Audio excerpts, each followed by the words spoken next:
un gran escudo verde, ruidoso y místico. Así describieron la selva los primeros exploradores españoles que caminaron entre los árboles gigantes del Amazonas, el bosque tropical más grande del mundo. Esta vasta región, que representa aproximadamente el 60% de la selva húmeda del planeta y donde se concentran 50% de todas las especies de la Tierra, ha sido hogar de todo tipo de especies vegetales y animales, incluidos los humanos, que se asentaron en comunidades mucho antes de que llegaran los españoles para vivir de los frutos de ese ecosistema. Desde su nacimiento, que se dice fue hace aproximadamente unos 10 millones de años, la Amazonía ha sufrido constantes cambios, pero nunca ha enfrentado tantos peligros como ahora. En las últimas 5 décadas, desapareció cerca del 20% de la selva a un ritmo frenético, temible. La mano del hombre en muy poco tiempo ha destruido drásticamente la región, poniendo en riesgo el ecosistema y el futuro mismo de nuestra especie. Si el Amazonas no está sano, el resto del planeta tampoco lo está. Llegar a un punto de destrucción sin retorno significa que perderemos la mayor cuenca de agua dulce del planeta y se liberará una cantidad letal de dióxido de carbono. A este paso, nuestros días en la Tierra estarían contados. Las acciones, como lo escuchamos con cada vez más insistencia, son urgentes. Pero más allá de discursos y conferencias, son sus habitantes quienes hacen un llamado a la conservación desde sus actos diarios. Luego de décadas trabajando esa tierra, nos advierten del inminente peligro. La gente también está consciente de que tenemos que conservar porque nos hemos dado cuenta de que el recalentamiento global parte de eso, de esa deforestación que nosotros estamos haciendo. Él es Pablo Hoyos, campesino que por más de 30 años ha cultivado las tierras del municipio de Solano en Caquetá. Este departamento, que roza la cordillera oriental y se encuentra luego con la espesa selva amazónica, es el tercero más grande de Colombia. Aunque nació en Valparaíso, otro municipio caqueteño, la familia de Pablo se vio obligada a buscar nuevas y mejores oportunidades económicas en la región a finales de los 70. Entonces partieron hacia Solano, que parecía la tierra prometida para asentarse y vivir más cómodos. Pero en esta época, ni la deforestación, ni mucho menos la crisis climática eran una preocupación. Por el contrario, empezaba el auge en Colombia de la planta que cambió para siempre la historia reciente del país. En ese tiempo no habían teléfonos ni nada. Como a los 4 meses de haberse venido para acá, subió y llegó con el tema también allá de la tal coca.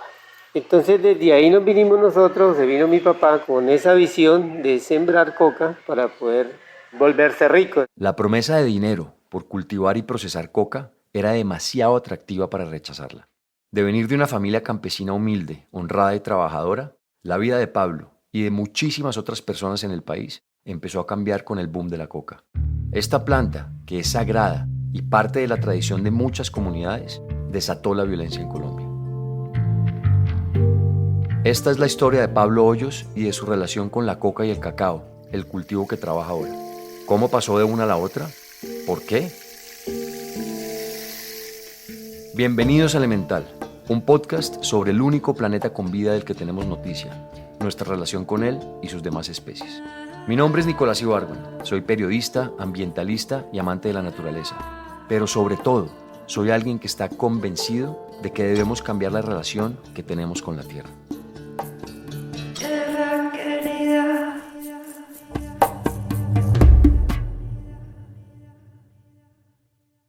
Los primeros recuerdos de la vida de Pablo están ligados al trabajo en el campo, pues su familia cosechaba varios productos para subsistir. Vengo de una familia muy humilde. Mi trabajo desde muy pequeño, apenas empecé a tener uso de razón, me tocaba que trabajar también para poder ayudar a nuestros padres. Cultivaba yuca y plátano para poder vender, sacar a Valparaíso a vender para podernos sustentar. En ese tiempo tampoco había por ahí como acceso a la comercialización de la panela, entonces también pudimos tener una moliendita, la cual molíamos cada 8 días para hacer los 100, los 90 taditos de panela para poderle vender a los vecinos y poder tener nosotros cómo comprar el jabón y el resto de cositas que nos hacían falta en la finca.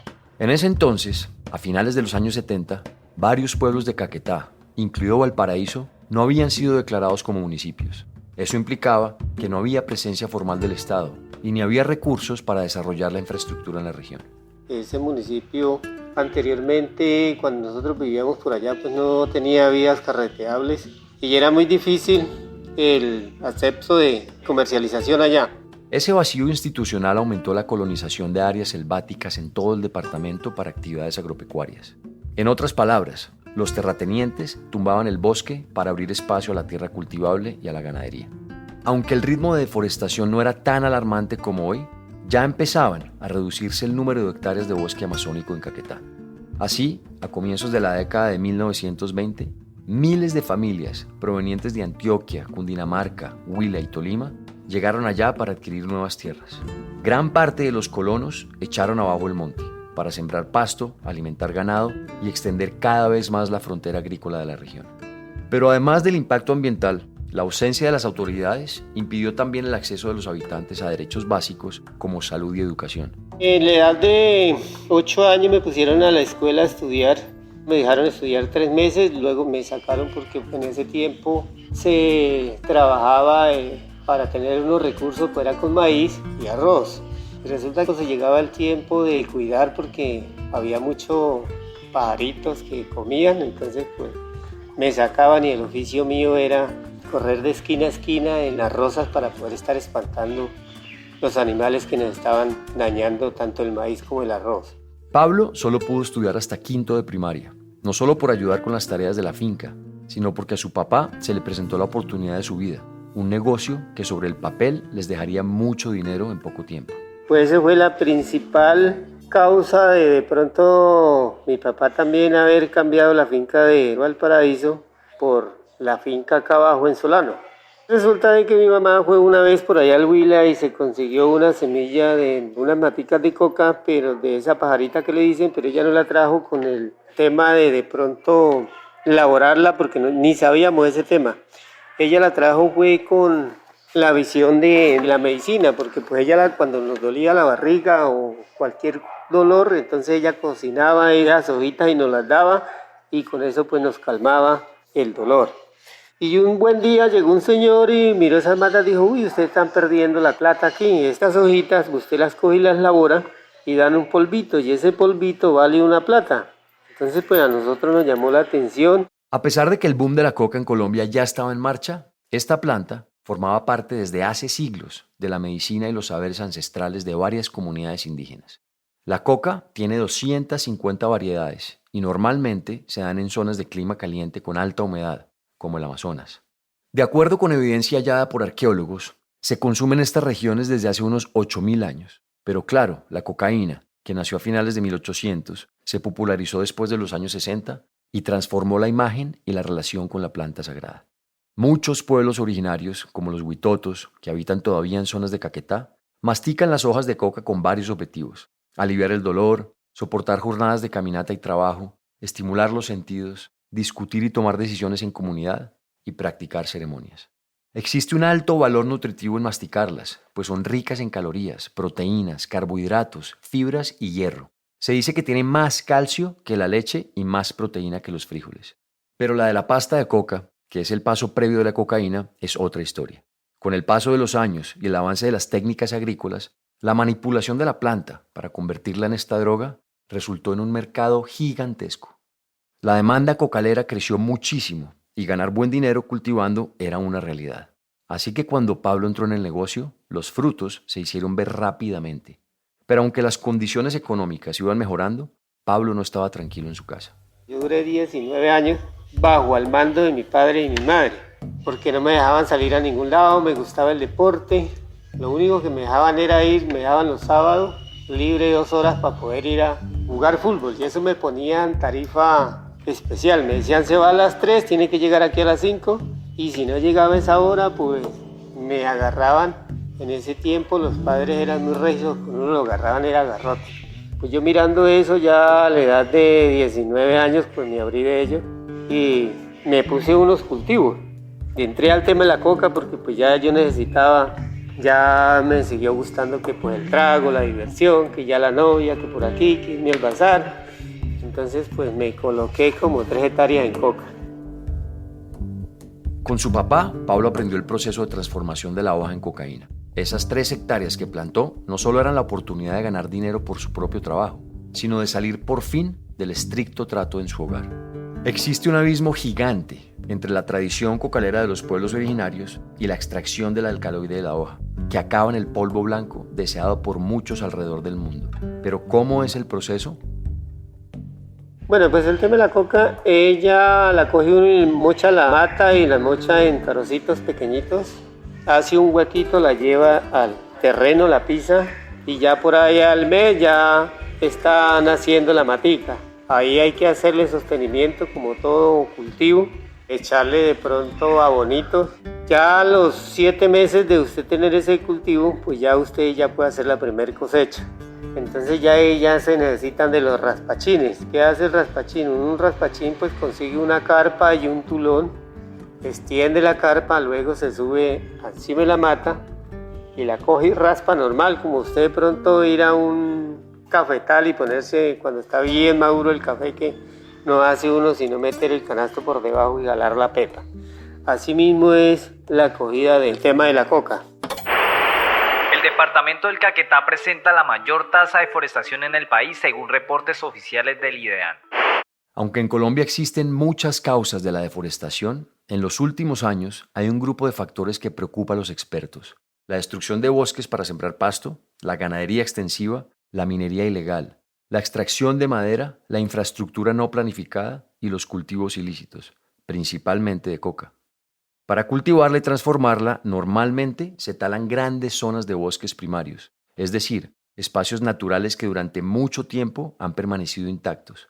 Pero además de la tala y la quema indiscriminada, también los suelos sufren graves consecuencias por las sustancias químicas que se usan en el proceso. Esto sin hablar todavía del glifosato. Nosotros en ese tiempo le comprábamos desarrollo y un veneno que golía feo que llamaba tamarón. Se le echaba para correrle los grillos para que no la fueran a mochar y pues para que también creciera y era producto rápido. Según estudios, el vertimiento de sustancias que se usan para transformar la coca ronda en las 3.5 toneladas por hectárea al año. Esto genera un impacto dramático en las condiciones físico-químicas del suelo y los recursos hídricos de la región donde se cultiva. Pero la mención especial que hacen los expertos a los cultivos ilícitos como una de las causas principales de la deforestación es porque estos normalmente implican la llegada de otras actividades que dañan el ecosistema, a veces de forma irreparable. Por ejemplo, la construcción de vías clandestinas que permiten sacar el producto, o la destrucción del bosque para convertirlo en cultivos fachada, que ayudan a camuflar las hectáreas de coca, marihuana o amapola.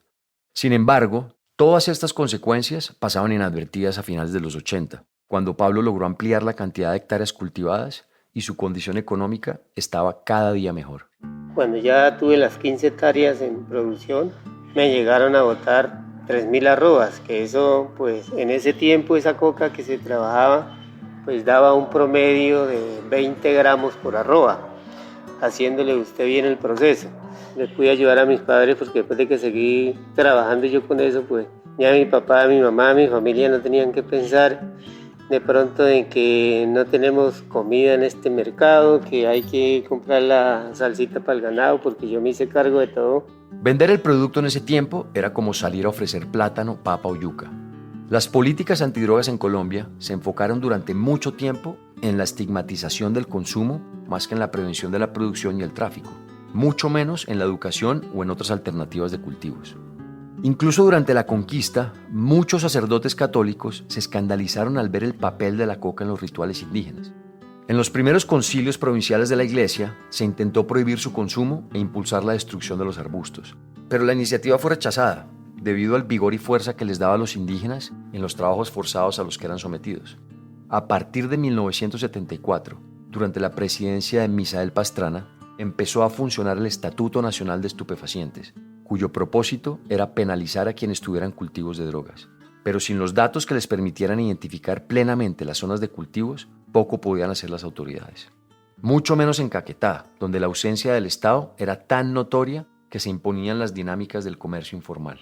Aquí se establecían 3 o 4 mesas de compra, o en veces hasta 5, porque eso había una competencia de compra muy tremenda.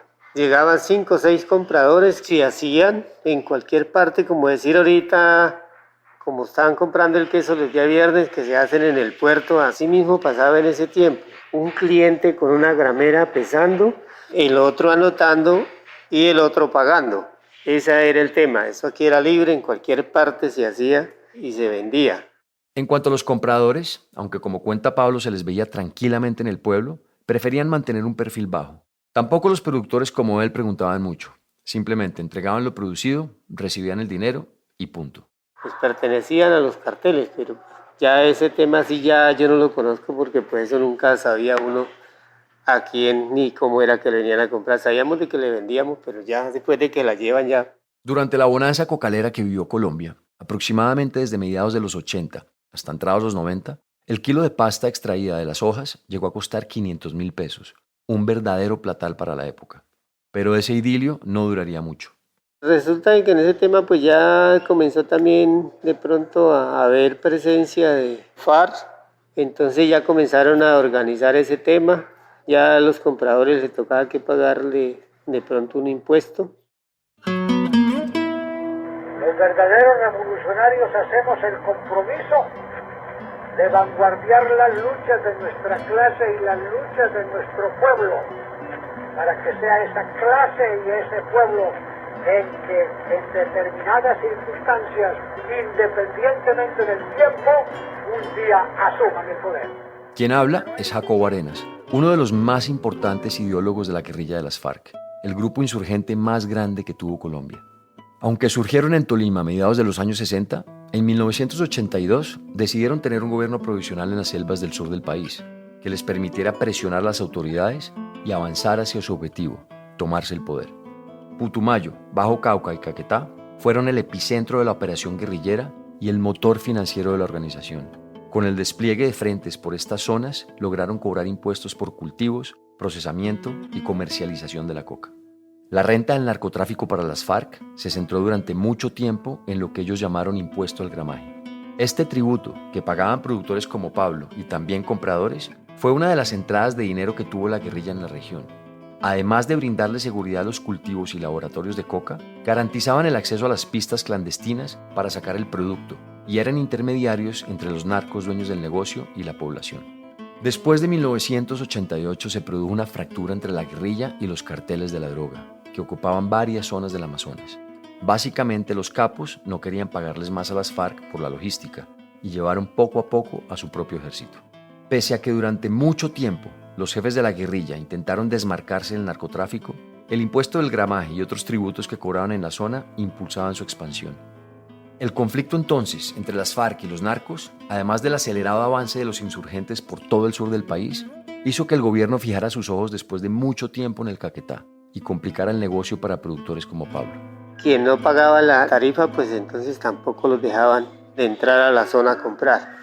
Ya le tocaba a uno bregar mucho para vender, ya en eso también el gobierno pues también comenzó la represión. Nos tocaba que escondernos como el Guara para poder llegar a la yuquera a comer. Me tocaba que desplazarme para otros municipios a poder vender porque ya quitaron la compra, como le decía antes. Entonces ya nos tocaba era bregar más. Y en esas idas y vienes, pues yo les llevaba por ahí el producto a los otros vecinos y resulta de que pues me robaron 2 veces. Me tocó que salir de todo lo que yo había conseguido para poder cancelar esas deudas y poder hoy estar contando el cuento. Suena como algo menor, pero para poder estar aquí contando este cuento, Pablo tuvo que jugarse la vida llevando el producto. Además del despliegue militar para combatir a las FARC, en 1986 el Estado expidió la Ley 30, que incorporó al orden nacional las políticas promovidas por Estados Unidos para combatir las drogas. Esto implicó penas más fuertes para quienes cultivaban, comercializaban o tenían cualquier relación con la coca.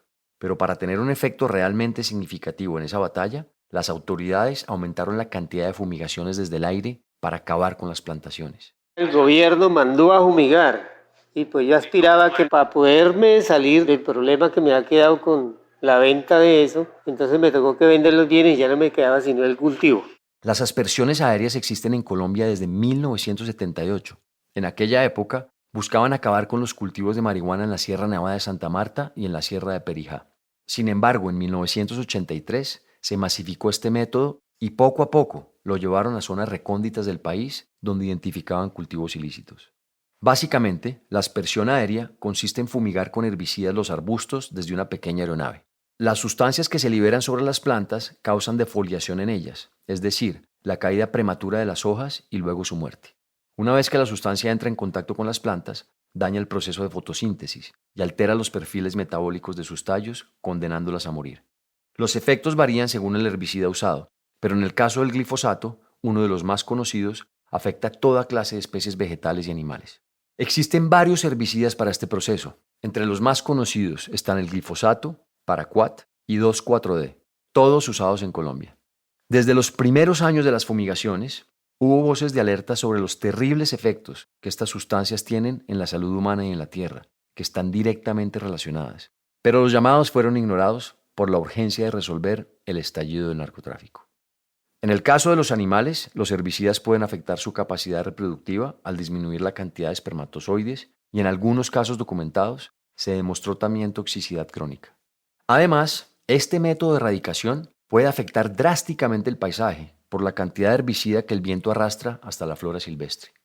Estudios muestran que para erradicar una sola hectárea de coca es necesario fumigar 30.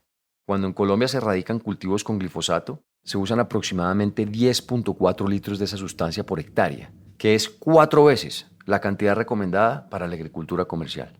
Como si fuera poco, los datos muestran que las fumigaciones aéreas también propician la deforestación, pues aunque se libere el herbicida sobre el cultivo, las autoridades no siempre llegan a hacer presencia y los productores simplemente se trasladan a otro lugar, donde nuevamente talan los árboles y luego siembran la coca.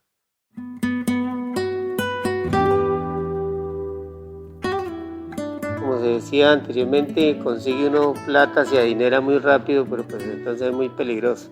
Desde esa época, pues salía casolano en busca de pronto vender un pucho que me había quedado por ahí que todavía tenía. A partir de 1999, cuando Colombia ya llevaba casi una década con el título de mayor productor de coca en el mundo, se puso en marcha el Plan Colombia, un proyecto conjunto entre el gobierno nacional y Estados Unidos para acelerar la lucha contra las drogas. La guerra en Caquetá se hizo cada día más intensa, no solo por los cultivos ilícitos que buscaban acabar, sino por la presencia y poder que tenía la guerrilla en la zona. La muerte tocó a la puerta de la vida de Pablo cuando él ya había formado una familia y comenzaba a sentir el peligro como productor de coca. Resulta que compré una finca por ahí y esa finca pues había sido de unos señores que prácticamente pues en el tema del apogeo de la coca y tanta cosa pues nos habían matado. Y resulta de que vinieron unos familiares y dijeron que prácticamente yo había matado a esa gente por quedarme con la finca. Y pues tuvimos un tropiezo durísimo porque pues ellos vinieron a nombre de las FARC a desalojar un poco la gente. Las acusaciones y la presión de las FARC llenaron su casa de zozobra. Meterse en problemas con la guerrilla no solo ponía en riesgo su vida, sino la de su familia. Con todas esas cosas que nos había sucedido, pues la mujer se llenó de sentimientos y vainas y pues, lamentablemente falleció. Al fallecer ella, pues quedé yo con 3 hijos, todavía pequeños, 4 porque ya los otros ya pues tenían obligación. Pablo perdió a su esposa y tuvo que asumir solo las riendas del hogar. Esa tragedia marcó un punto importante en su vida, pues ante el inminente riesgo de seguir produciendo coca, empezó a buscar alternativas. La ganadería, otra de las actividades fuertes en Caquetá, parecía ser la indicada. Pero así como en los 80 su papá se le presentó con la coca la gran oportunidad de salir adelante, a la vida de él llegó otra planta ancestral codiciada en el mundo entero. Yo me salí del tema coquero en el 2009. Empezamos ya a mirar el tema cacaotero, entonces ya pues emprendí un tema con cacao.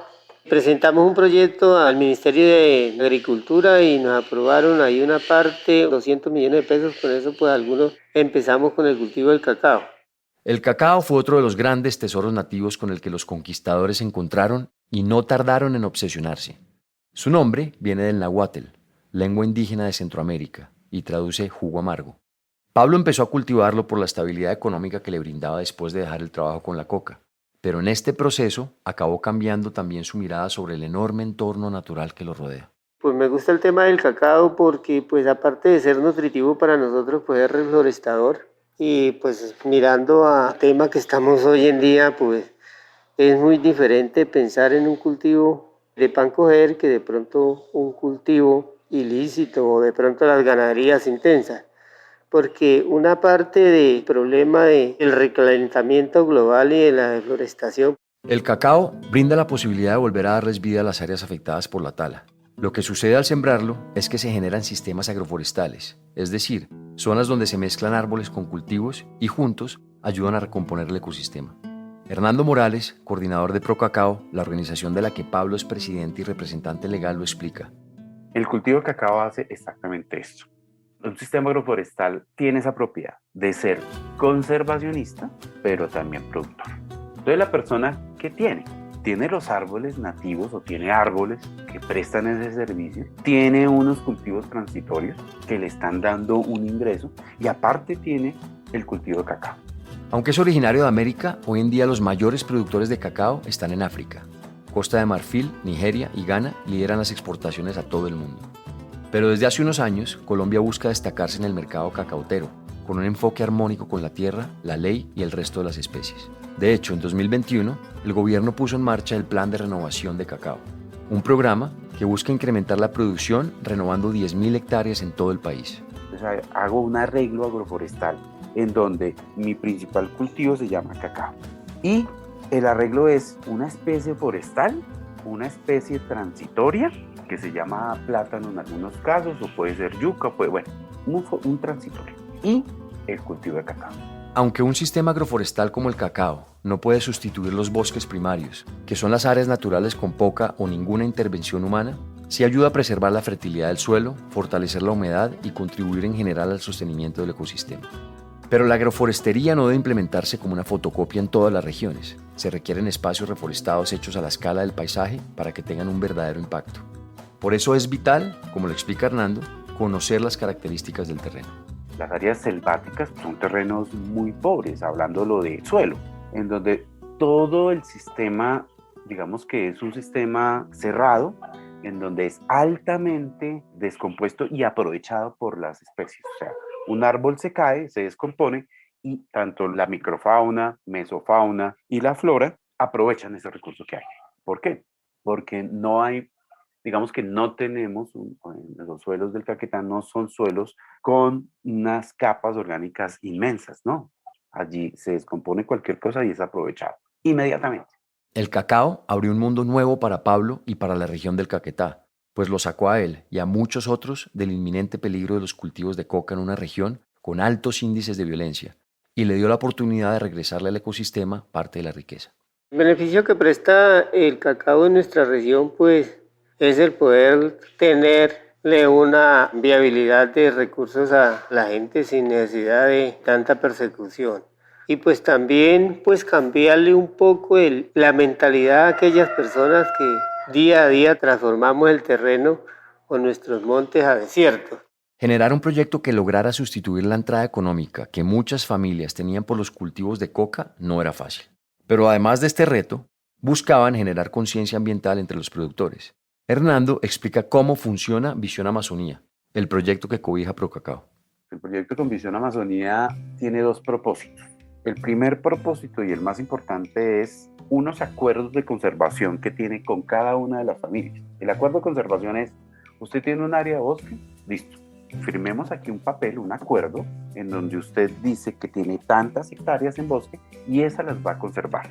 Segundo punto, en contraprestación a de que usted, señor productor, va a conservar eso, el proyecto le va a entregar a usted 2 hectáreas de cacao con todos los accesorios, por decirlo así. ¿Cuáles son sus accesorios? Mire, se le entrega las plántulas, se le entrega insumos, se le entregó una maquinaria, toda la asistencia técnica para que evidentemente tenga usted en el futuro ingresos por cultivos de cacao.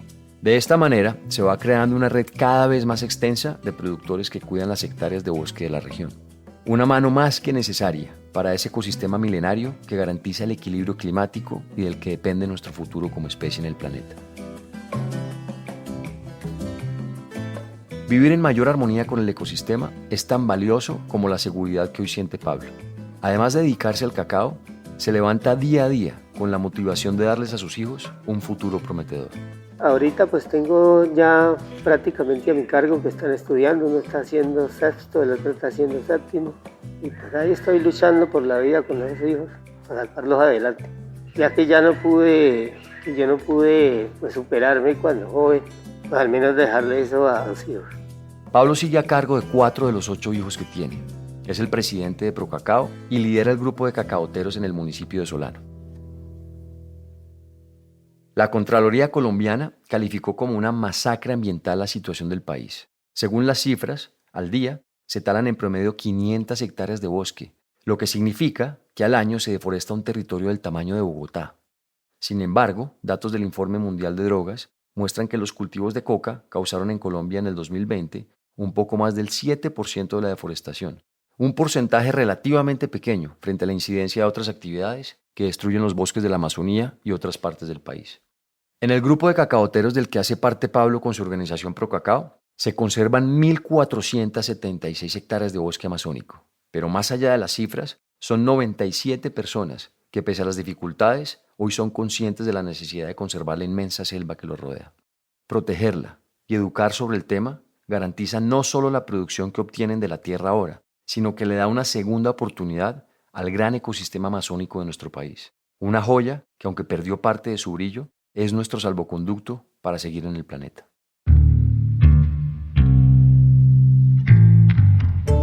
Este episodio fue producido gracias al apoyo de la iniciativa Unidos por los Bosques, liderada por la Fundación para la Conservación y el Desarrollo Sostenible y la Embajada de Noruega, con el apoyo de las embajadas de Reino Unido y la Unión Europea, así como Andes Amazon Fund y Rewild. Elemental es una coproducción del equipo de la no ficción, de Exile Content Studios y de Nicolás Ibargüen. Este guión fue escrito por Juan Camilo Hernández y editado por Miguel Reyes. La mezcla y el diseño de sonido son de Valentina Fonseca y Daniel Díaz. La canción de introducción y cierre es de Manuela Mejía y el handpan es interpretado por Felipe Ibargüen.